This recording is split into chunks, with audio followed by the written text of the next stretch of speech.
Contingent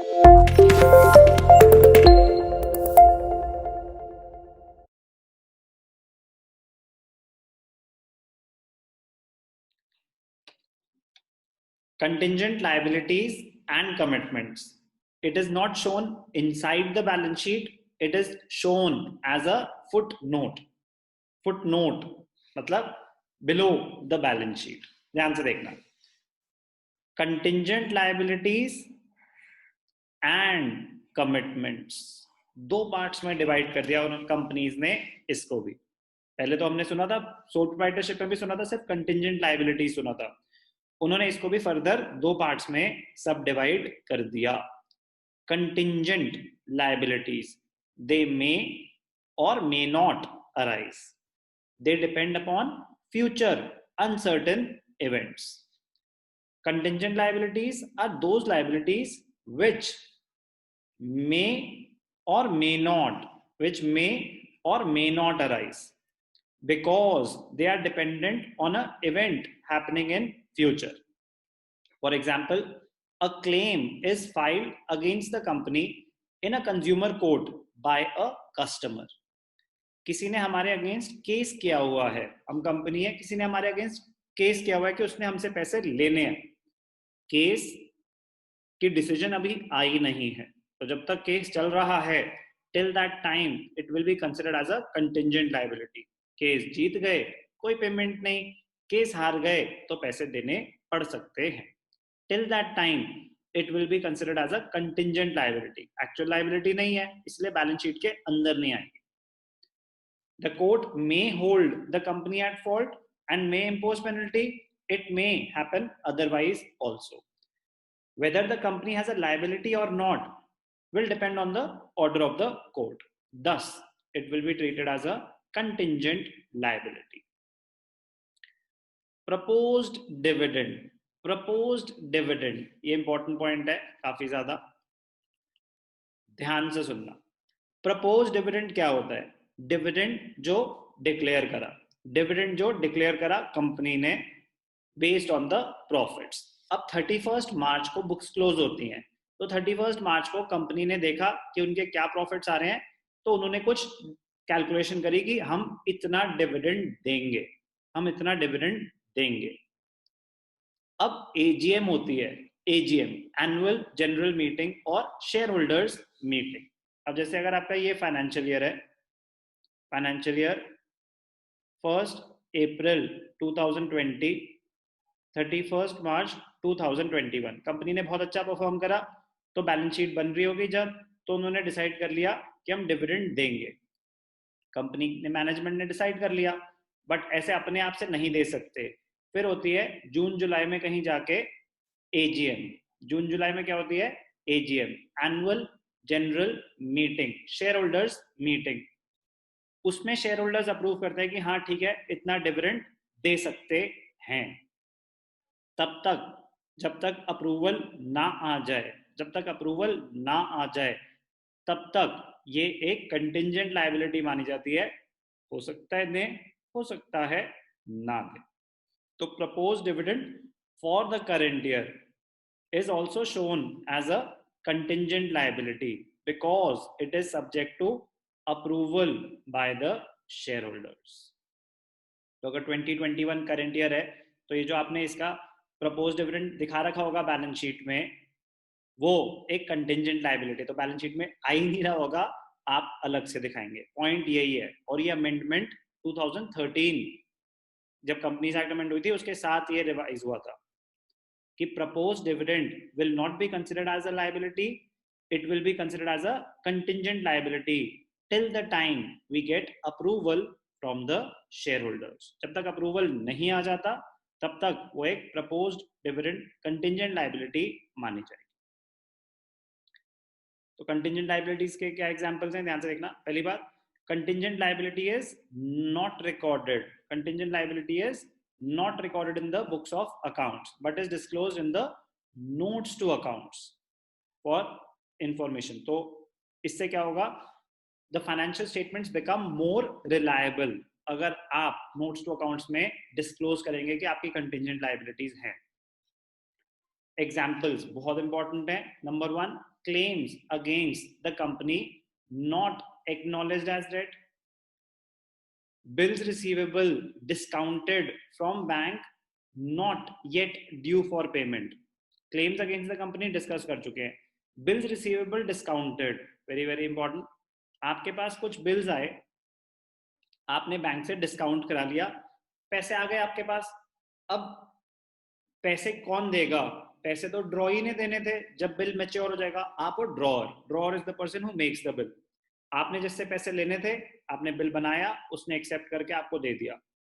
आपको पैसों की जरूरत थी, आप बैंक के पास गए, आपने डिस्काउंट करा लिया, तो आपको पैसे मिल चुके हैं. अब बिल पड़ा हुआ है बैंक के पास. जब मेच्योरिटी होगी तो बैंक जाएगा ड्रॉई के पास. आपका कोई लेना देना नहीं है, पैसे ड्रॉई ने देने हैं.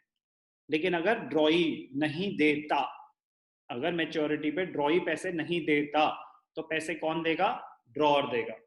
तो जब तक बिल क्लियर नहीं हो जाता, जब तक मैच्योर नहीं हो जाता, तब तक आपके लिए वो क्या है? एक कंटिंजेंट लायबिलिटी. क्योंकि हो सकता है कि अगर ड्रॉई ने पैसे नहीं दिए तो पैसे आपको देने पड़ेंगे. तो bill receivable discounted from the bank not yet due for payment, अभी मैच्योर नहीं हुआ है. Propose dividend of the current year is a contingent liability, ऊपर सुन लिया. Other claims for which the company is contingently liable. कह रहे और कोई अगर कंटिंजेंट लायबिलिटी है तो वो भी कंटिंजेंट लायबिलिटी है. वाह वाह. Main, claims against the company not acknowledged as debt, bills discounted with the bank, proposed dividend. Contingent liability may or may not arise. Commitments, ध्यान से देखना बेटा. Commitment means financial commitments due to activities agreed to by the company to be undertaken by it in future. आपने कोई contract कर रखा है, कुछ एक्टिविटीज में आप इन्वॉल्व हो, जिसकी वजह से आगे जाके इतने पैसे देने पड़ेंगे या इतना खर्चा होगा. होगा ही होगा. कब होगा ये नहीं पता, बट होगा. तो वो कमिटमेंट्स में आता है. ध्यान से देखना, अंडरस्टैंड करने वाली चीज है. Estimated amount of contract remaining to be executed. estimated amount of contract remaining to be executed on capital account, मतलब long term contract है. मुझे कॉन्ट्रैक्ट मिला कि बदरपुर का फ्लाईओवर बनाना है या मेट्रो का पूरा ट्रैक बनाना है. 3 साल का, 4 साल का कॉन्ट्रैक्ट है. अब जब तक कॉन्ट्रैक्ट नहीं हो जाता, तब तक मेरी रिस्पॉन्सिबिलिटी होती है, जो भी कॉन्ट्रैक्टर है उसकी रिस्पॉन्सिबिलिटी होती है कि टाइमलाइंस मीट करनी है. और अगर बाई चांस किसी को कुछ भी हो जाए, the company, the contractor will be held responsible. तो जितना जितना परसेंट कॉन्ट्रैक्ट होता रहता है, उतनी उतनी मेरी लाइबिलिटी कम होती रहती है. तो 10% कॉन्ट्रैक्ट हो गया, 20% हो गया, 30% भी बचा है, तो मुझे एक एस्टिमेटेड कमिटमेंट है कि इतना कॉन्ट्रैक्ट बचा हुआ है, इतने तक मेरा कुछ डेडलाइंस हैं, मीट नहीं करूंगा तो मुझे पेनल्टी भरनी पड़ेगी, मेरी कमिटमेंट है. किसी को चोट लग गई तो मैं इतना कॉम्पनसेशन दूंगा, मेरी कमिटमेंट है. तो जब तक कॉन्ट्रैक्ट एग्जीक्यूट नहीं हो जाता 100%, तब तक मुझे शो करना पड़ेगा कि इतना परसेंट कॉन्ट्रैक्ट मेरा पेंडिंग है और मैक्सिमम मेरी लायबिलिटी इतनी हो सकती है. ठीक है ना? कुछ भी हो सकता है. और उसके लिए आपको कितना परसेंट कॉन्ट्रैक्ट पेंडिंग है वो कंप्लीशन सर्टिफिकेट के साथ आपको अटैच करना पड़ता है. इसमें खर्चे भी इंक्लूडेड होते हैं कि इतना परसेंट कॉन्ट्रैक्ट बचा है, इतने मेरे एस्टिमेटेड एक्सपेंसेस हैं. ये बस एक डिस्क्लोजर होता है. ये इंटरेस्टिंग है. Uncalled liability on shares and other investments partly paid. Investments, अब ध्यान से देखना, कंपनी ने किसी और कंपनी के शेयर्स में इन्वेस्ट कर रखा है. ध्यान से सुनना. ए लिमिटेड हूं मैं, मैंने बी लिमिटेड के शेयर्स खरीदे हुए हैं. 10 रुपए का शेयर है, पार्टली पेड अप. अभी 8 रुपए ही कंपनी ने मांगे हैं, 8 रुपए मैंने दे रखे हैं. जो 2 रुपए बचे हैं वो कंपनी बी लिमिटेड कभी भी मांग सकती है. मुझे नहीं पता कब मांगेगी, लेकिन जब भी मांगेगी तो मुझे पैसे देने पड़ेंगे, कमिटमेंट है। तो uncalled liability on shares which are partly paid, but कौन से, जो कंपनी ने खुद इशू कर रखे हैं वो नहीं, held as investments, held as investments।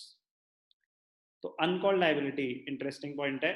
Other commitments, इसका एक एग्जांपल है arrears of fixed cumulative dividend, arrears of fixed cumulative dividend on preference shares। Preference shares का क्या होता है, रेट ऑफ डिविडेंड फिक्स्ड होता है, प्रेफरेंस शेयर्स का रेट ऑफ डिविडेंड फिक्स्ड होता है, बट देना हर साल जरूरी नहीं होता। कह रहे आपके पास सफिशिएंट प्रॉफिट्स नहीं है, कोई बात नहीं, उसको कैरी फॉरवर्ड करो, जब होंगे तब दे देना।